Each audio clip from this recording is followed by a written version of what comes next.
আসসালামু আলাইকুম। আমি আজকে আপনাদের দেখাবো যে এডুকেশন রিলেটেড কিছু তথ্য আপনাদেরকে দিব। তা আমাদের জাতীয় কবি কাজী নজরুল ইসলামের জীবনী নিয়ে একটু কিছু কথা বলবো আপনাদের সাথে। দেখুন, আমি প্রথমে গুগলে যাব, যে কাজী নজরুল ইসলামের নাম লিখে সার্চ দিচ্ছি।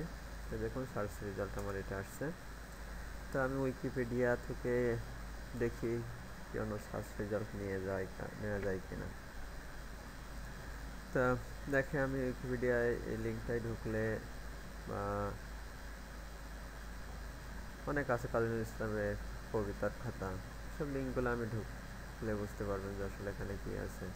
তো দেখেন, আমি উইকিপিডিয়ার ভিতরে কি বলছে, যে উইকিপিডিয়ায় তার জীবন বৃত্তান্তটা দেওয়া আছে, আসলে কখন কী করছে। দেখুন, এখানে দেওয়া আছে জন্ম হয়েছে 1899 সালে 24শে মে, ঠিক আছে, চুরুলিয়া, বেঙ্গল প্রেসিডেন্সি, ব্রিটিশ রাজ।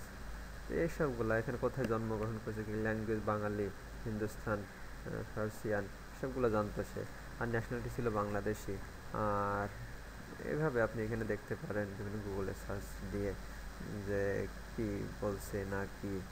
তারপরে তার কাজী নজরুল ইসলাম তার কি কবিতা লিখছে বা তার উপন্যাসগুলা কি, রচনা সামগ্রী কি, এসবগুলো। তো এখানে দেখেন যে early life, career, religious belief hours, তারপর later life and illness, customise, তারপরে latest Nazrul best singer, see also reference, তারপরে বিব্লিওগ্রাফি,